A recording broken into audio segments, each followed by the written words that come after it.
Thank you. Drink too much. Thank you. Ladies and gentlemen, hello. I'm the bride's father. Today, I'm very happy to welcome all guests here to Ian and Faith's wedding. We are especially grateful for distances. Many have traveled to be here with us today. Now, as I look at Jian Fei, I cannot help but reflect on many years I have watched her grow and let her become the beautiful woman she is today. Thank you. Thank you very much. Since Fei was a child, she has been always an outstanding girl. And at middle school. So that's why I sent her to the United Kingdom to receive the senior high school and the university education. Because UK left me a good impression. Because in 1990s, I worked here for some time. So I decided to send my daughter to here. So to our satisfactory, now Jian Fei has been successful in becoming a dedicated doctor later on. So I cannot seem to find a word to express how much we are so proud of you and how much I love you.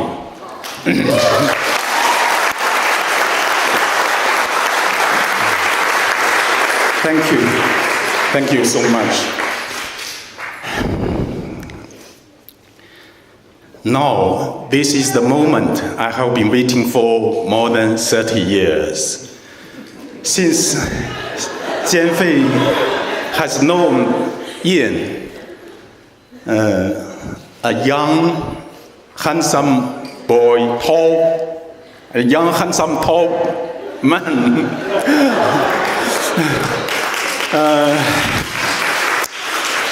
At that time, I have known nothing about Ian until we met in Hong Kong early this year. I get to know him for time being. I must say that my daughter is marrying one of the honest and devoted men I've ever met.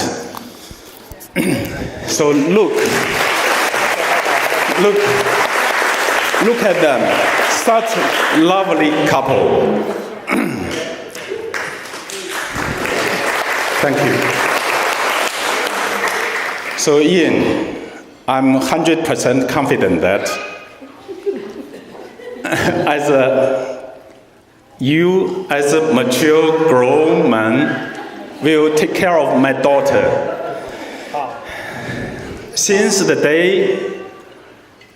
day when I met you, my impression of you has not much changed. Thank you for taking my daughter as gold. Please love her more than we do for your entire life. So today, I'd like to make a toast. Everybody, please join me in wishing Ian and Fei happiness and safety, wisdom, wealth, and most importantly, long, joyful life with endless happiness as husband and wife. Thank you. Thank you, Dad. So, we are so happy today has finally come. Congratulations, congratulations. A lovely couple, a new family. Thank you once again. Thank you for coming. Thank you. Cheers. All together, cheers for the couple, for the lovely couple. Cheers. Hang on. 谢谢爸爸. Thank you. Thank you.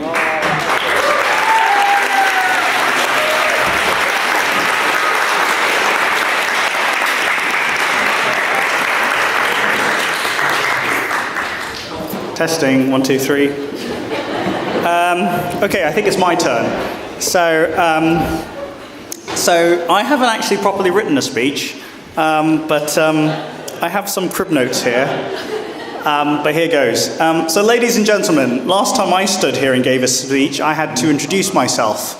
But just in case you have no idea who I am, my name is Ian Young, formerly of Trinity College, and today I'm giving traditional groom speech on behalf of my wife and I.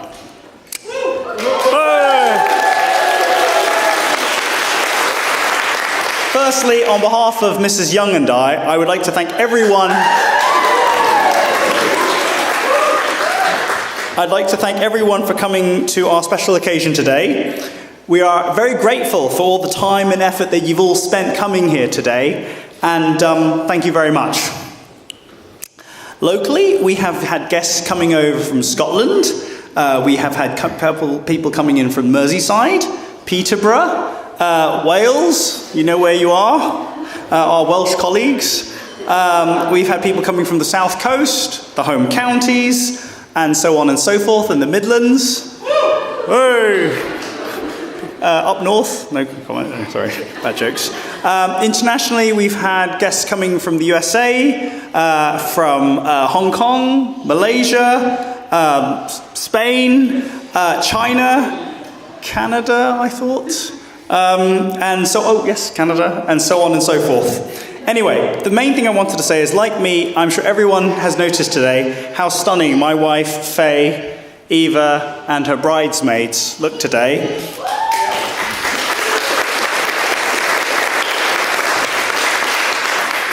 And thus, ladies and gentlemen, I would like to propose a toast, the traditional toast, to Faye and her bridesmaids. So if I can ask you all to be upstanding, please. And I'd like to propose a toast to Faye and her bridesmaids.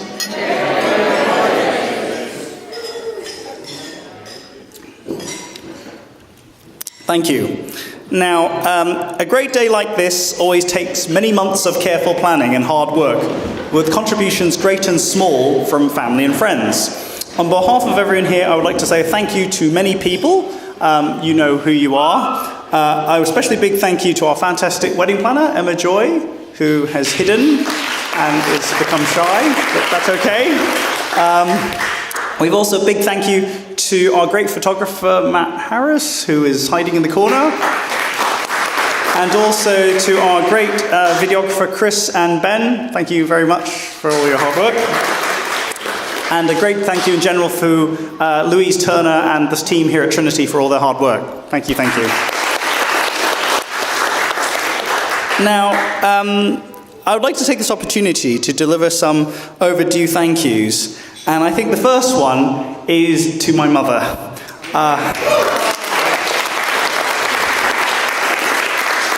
I know at times, I could do better as a son.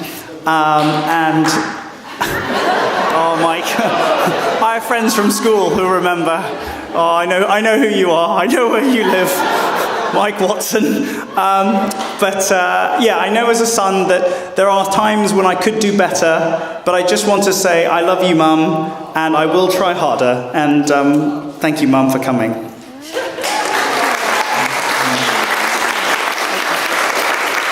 I love you, Mum. I will try harder to be a good son. The next person I need to say thank you is to Faye, my new wife. I just want to say that how do I put this diplomatically? I'm very flattered and, of course, exceedingly grateful that Faye has decided to marry me. I have no idea why. I have no idea what she sees in me. Maybe I should refer her to colleagues at Moorfields Eye Hospital to have her vision checked. Must be something. Yeah, I think maybe she needs to see us at Moorfields. But no, I love my wife dearly. I'm very grateful for all the things that she is. She's very smart, she's very intelligent, she's beautiful, she's caring, and I love my wife dearly. Thank you for being with me, honey.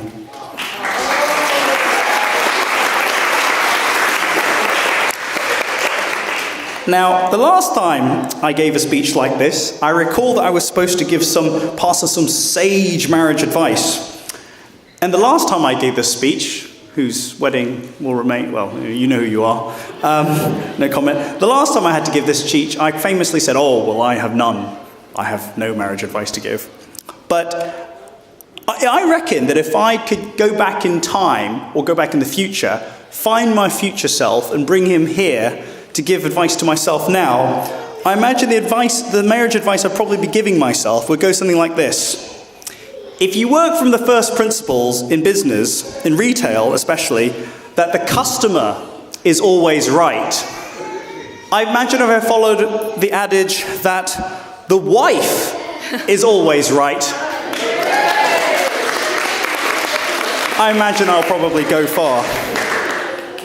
So all that remains is for me to thank all of you for coming here today. On behalf of my wife and I, we are very grateful to each and every one of you for coming as far as you have. We are very grateful, and I hope you have a nice time here today. Oh, that reminds me, 2 quick points. 3, actually, I just remembered. 1, please have a look at our Hong Kong wedding album, which my sister, you can stand up, Tiffy, and let everyone... My beautiful sister Tiffy has spent considerable hard work in bringing this heavy album from the Far East, and so it is basically our wedding party in January, and so you can peruse what happened in the Far East. So please have a look.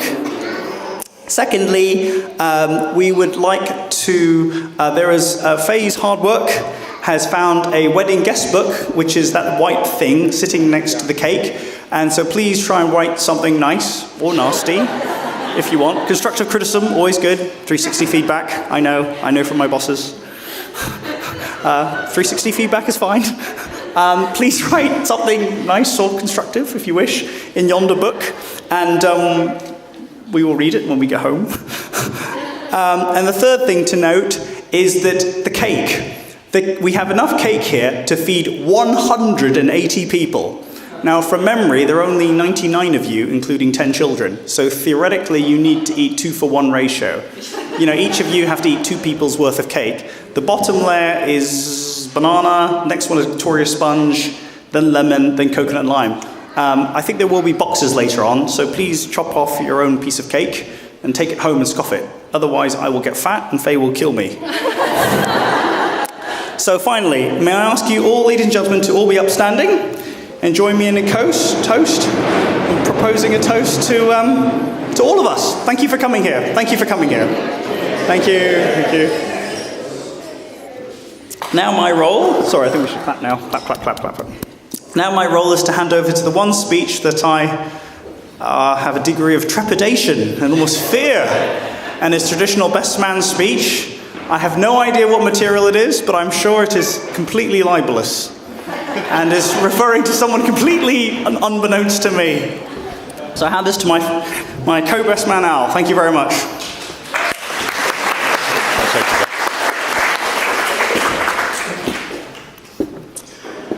Well, I have to say what an honour and privilege it is to be here today on such a wonderful day to see Ian get married. He's been a bachelor for a very long time, and so it's fabulous that he's finally found such a beautiful and intelligent and charming wife. So congratulations. Anyway, what you all want to know is some juicy stories about Ian and what he was like at university and, you know, what he's been like as a friend and things like that. So I'll start at the beginning. Like several thousand people, I first met Ian when I started at Oxford University. And a very tall, thin Chinese guy walked up to me saying, "Hi, Ian, Trinity, first year, medic." And then walked off again to somebody else saying, "Hi, Ian, Trinity, first year, medic." Hi, Ian, Trinity, first year, medic. And quickly worked his way around the college. In this way, he became something of a celebrity very quickly. And if you were at Oxford University in 1996, it was kind of a rite of passage as to whether you'd been introduced to Ian, Trinity, first year, medic. So obviously he'd heard that university is a good place for networking, and he'd figured out that by distilling it down to the basics, people would remember him and know who he was. And as a conversation starter, it works quite well. Most people respond with, yes, Al, Trinity, first year chemistry, or whatever they're doing. And you might meet him the next time and remember that, oh yeah, that's Ian. So yes, after that brief introduction, I think we had dinner on one of these tables afterwards and got chatting. And Ian was from Hong Kong. My family had connections to Southeast Asia. I was born in Malaysia. My dad was working in Hong Kong, Singapore, Malaysia for most of his career. So actually another sort of person from Southeast Asia. It was nice to meet and hear some different stories and different points of view. Ian, well, I became friends with Ian because he's very friendly, very genuine. It's easy to laugh with him and at him, I'm afraid to say, in a nice way. I'm not meaning that in a nasty way. But he's got a nice personality, and he's not generally cruel to people or nasty. He's just friendly, and he's interested in everybody. He goes up and speaks to people, wants to find out about them and who they are and what makes them tick and what they do and sort of things like that. And that's just him. Like many of us, he struggled with the basics of being a student and figuring out after 3.5 weeks how you wash your clothes, which they don't teach you at boarding school. And we needed advice on how to use these strange washing machines in the laundry room and what you do with the tumble dryers and then how you iron things. And yeah, that's how you kind of made friendships with other people. So I remember some nights in the laundry room with him sort of like ironing sort of bunches of shirts for formal dinners like this and sort of things like that. They're great to go to, these things, but ironing the sort of the starched shirts with all the studs and the buttons and everything else takes about 20 to 30 minutes per shirt. Ian figured out it was much more efficient just to send them for dry cleaning and get them pressed by other people. So, you know, fair enough. One of the, well, Ian's a self-confessed geek, and he's always been very into technology and sort of adopting it early. And he's very into sci-fi and sort of other sort of things, as I'm sure many of you know, Star Wars or sort of, you know. He's got the box set and he's watched every episode of Babylon 5, Star Trek The Next Generation, Continuum, all sorts of other shows, Star Trek Discovery. You know, chances are he's probably seen any sci-fi that's been released. But sort of certainly when we were here at university, a few of us, like Heather, myself, Hastings, were a group of sort of very good friends together. And some of the things we noticed were he tends to focus on work and on being productive. And in his own words, the two things he should be doing are working or sleeping. He should either be working or he should be sleeping. So when he was here, he tended to be down the library or in his room or at lectures and busy or sleeping. He had probably one night off a week for a medical society outing. Or sort of Solkido sort of outings and things like that. For fitness and for camaraderie, he took up a martial art called Solkido while I was at university. And he described the workouts to me. And it was things like 150 star jumps, 250 burpees, 200 press-ups, and all those things. And I was like, after you've done that, how on earth do you do anything? And whenever I've seen him try to demonstrate the martial art, it seemed fairly useless. But to be honest with you, you could probably run away quicker than anybody else. So, you know, for general fitness, it seemed pretty good. But I know he's got some good friends through Solkido, like Martin and some other people. So, and yeah, and on his stag do, in fact, he was challenged to attempt a martial arts move on somebody else. And he asked a bride on her hen do, who unfortunately was quite good at taekwondo. And Ian's rather average Solkido, just didn't cut it. He got her ankle somewhere around his neck within about half a second, and yes, okay. But one of my fond memories of Ian is with Heather, actually, one time as well. He was so focused on work that things like preparing food is just a waste of time. You know, not something he's interested in. He'll come to the college, he'll go to the dining hall for lunch, he'll come here for the dinners, which were really good. £1.75 for a 3-course meal in the evening. Even 20 years ago, that was cheap and actually an amazing price. But I remember one time he was hungry at night and he said, a bit pickish. I know, I'm going to eat some ham. So he picked up a box of 400 grams of sliced ham and ate the lot. And then picked up a chunk of cheddar, probably 200 grams, and ate that. Still a bit peckish, grabbed about 4 slices of bread, buttered them and ate them. We're like, dude, you could just make a sandwich. But that sort of level of food preparation was sadly beyond him. But it's around this time, in his first days at Oxford, that he formed one of his most important relationships in his life with Hassan, the kebab man, who he used to go to buy baked potatoes for dinner or kebabs late at night after drinking. Because Ian likes getting to know people and talking, he got on very well with Hassan, and he's been a good customer since. So what else did Ian do at university? So generally, like I say, medsoc and studying, was very active. If you wanted to find him, he'd be in the library, he'd be in his bedroom, he'd be sort of somewhere active working. Oxford in those days was a bit of a pressure cooker. The university prided itself in condensing 14 or 12 weeks of term into 8 weeks. And pretty much every student here, you had to study every day from morning till late at night, plus 1 full day at the weekends, with a short amount of time to blow off some steam and sort of sleep and just kind of, get your sanity back before the next week started. Ian was very into downtown Manhattans and sort of Park End for 80s nights and things with the guys from MedSoc or Sokido. And enjoyed those things. We had a few sort of dinners at the Mongolia Wok bar for his birthday, or you can eat generally Asian food, not particularly specific, plus sort of karaoke, and some very bad memories of sort of singing late at those nights. He was also into ballroom dancing, and hopefully for the first dance you'll see some of his smooth moves. But unfortunately that's not what he was most famous for at Oxford, or should I say infamous. A lot of you probably don't know this, some of you do, but Ian was also part of the Oxford University Assassins Guild, which was a fun society where once a term, if you signed up, you were given a sort of a target in another college who was also playing the game, and you had to sort of find out who they were, where they lived, what they looked like, and find a way of sort of theoretically assassinating them. Sort of things like water pistols, or sort of Vaseline on the doorknob as a poison, or sort of an alarm clock under their bed that goes off at 3 a.m, or those sorts of things.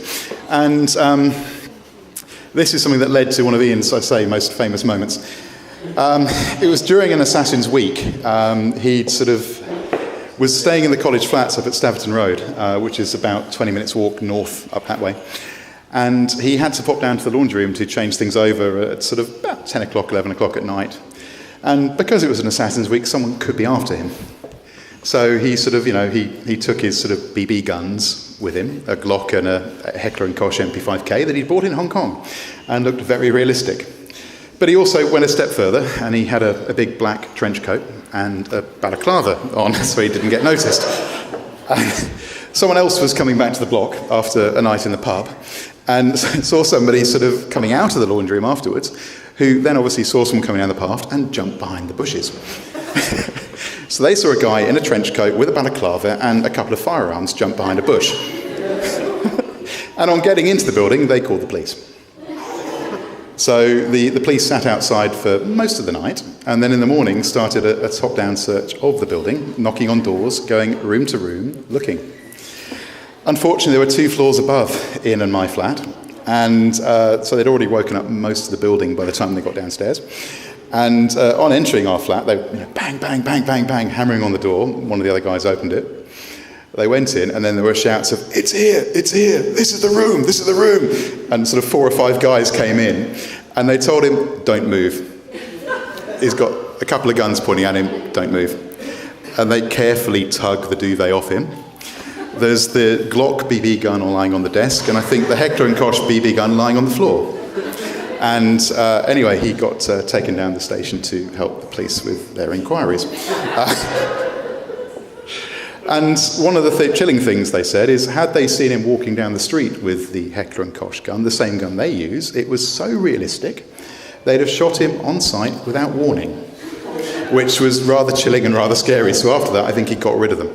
But the publicity about this, a sort of Trinity student being sort of taken in by the police and questioned, brought a bit of sort of media attention to college and to the Oxford University Assassins Guild, and I think forced the closure of the Oxford University Assassins Guild.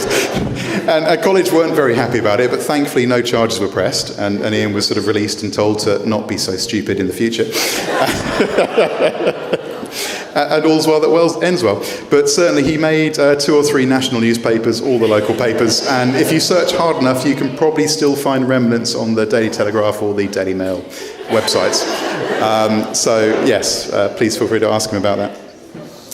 In tribute of this, I thought it would be fitting that a few people tonight have been challenged to assassinate a target by a certain described method. So it's not something that needs to concern most of you, but 10 or 14 people in the room have been given a target to assassinate. Sorts of methods are like a party popper at close range to simulate a sort of a gunshot. So if you hear a party popper, don't have a heart attack or jump. It's just a normal sort of little thing. No damage to people, property, clothing, things like that. The bride is not part of this, so please, nobody go near her on these things. And each person who's been given a target is also being targeted by somebody else in the group. And generally I'd advise, if you've got your target, just maybe sort of say gotcha to let them know that it's kind of that was what it was.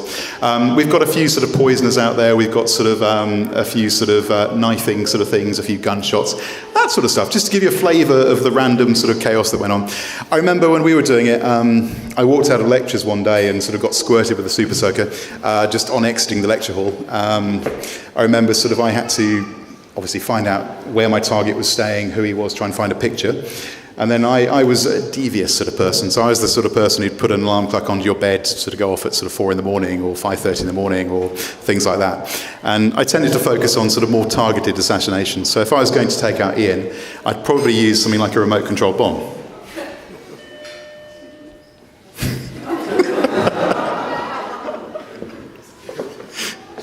Anyway, so that's Ian gone by me anyway. It's flashing a light, it's not going again anyway.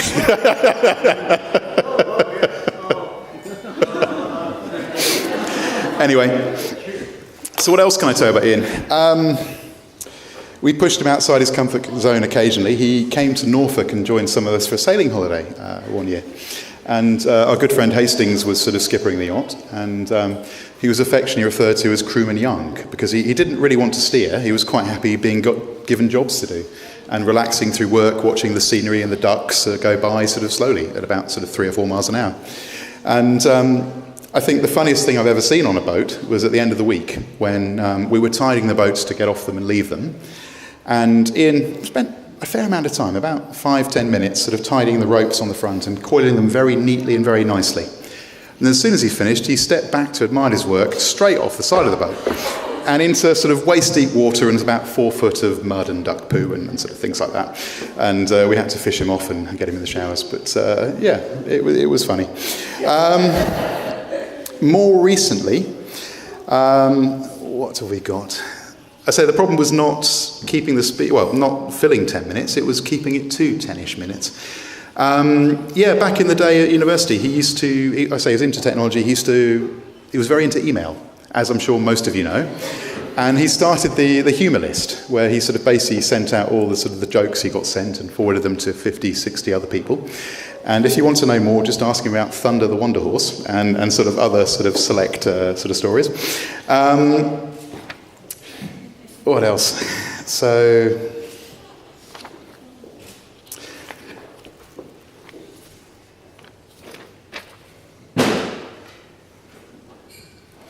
he also was very attached to a car he had a few years ago, Jim, his faithful steed. When he was working in the regions in sort of Peterborough and Ipswich and sort of Norwich and places, he needed a car to get around for transport. And yeah, he sort of became quite attached, called it by his name Jim, and was very sad on the day he had to sort of finally sell it. And I think Faye should be pleased that she's met Ian at sort of this stage of his life, because during his earlier days, as a bachelor who didn't really know much about women, he's sort of made a few sort of possible mistakes on the dating scene. There was one time I recall that he took a girl to Melton Mowbray for a romantic date, the home of the pork pie. And whilst it's a nice place, he didn't see the girl again, I don't think. So with age comes experience and wisdom. More recently, I hear that Ian's missed a couple of flights, and his colleagues from Moorfield were telling me that he missed a flight back from Amsterdam because he went to buy cheese to give them when he came back. But the worst thing is that's not the first flight he's missed this year. Also, in January, on the way out to his engagement party in Hong Kong, before he went, Ian didn't want to waste time, so he popped down to the Moorfields basement to sort of finish off a few patient letters and sort of finish off his sort of notes and things, and arrived with Faye at Heathrow after the check-in had closed. So they're having an engagement party in Hong Kong the next day, and they've just missed their flight, which forced Ian to go to a ticket office and basically buy a ticket to the next available ticket to Hong Kong. The silver lining is Faye had confessed that she always wanted to go to Thailand, so by transiting Bangkok airport, at least she sort of fulfilled that ambition. One night in Bangkok and the world's your oyster, I think that the saying goes.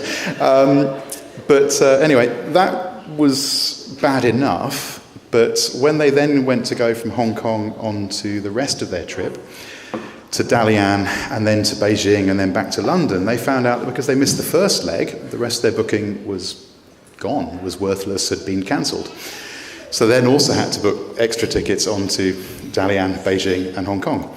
So I say I'm surprised that he then also missed the flight from Amsterdam, or this time round didn't have travel insurance to sort of cover the missed departure sort of things. But no. Enough about the bad stuff. Generally, sort of, Ian is a caring, sort of honest chap. He tries to be and is very much a sort of typical English gentleman. And yeah, like I say, he's a nice, honest, trustworthy guy. He obviously cares a lot about his patients. He cares a lot about his friends. And I don't know if any of you sort of, you've probably noticed he has waterproof sort of coats and sort of clothing. And there's possibly reasons for this. A long time ago, he went to a 21st birthday party of a friend of ours, who I won't name, and the guy got a bit into making vodka martinis and showing other people how to make vodka martinis. And unfortunately, basically drank most of a bottle of vodka and then sort of, passed out and was rather ill. And Ian, being a very sort of caring sort of person, offered to stay in the room and check on him and make sure he was breathing and that sort of nothing bad happened during the night. And we all went to bed. A couple of hours later, we woke up to screaming. And this guy had got out of bed and it was in a different room, but had basically walked over and stumbled as you do when you're drunk, and had gone about the number of paces to where the toilet usually was, and then proceeded to, relieve himself. Unfortunately, that was right over where Ian was sleeping in a sleeping bag, checking on this guy. And Ian had sort of done the zip all the way up to his neck with his arms inside, so there was no quick way out. And we woke up to screams of, no! Sort of ran through. And shortly afterwards, he went and bought a Gore-Tex sleeping bag. But again, unfortunately, it came out of being caring and being, good to your mates and that sort of stuff. And I know he's been there when I've needed him for stuff in the past. But anyway, in choosing Ian, Faye has chosen a decent, honest chap who should look after, love her, cherish her, and I hope they have a long and happy future together. So anyway, I will finish with a toast to the happy couple, the newlyweds, Mr. and Mrs. Young, the bride and groom. To Ian and Faye.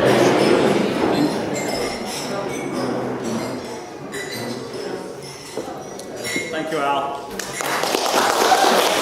Could have been worse.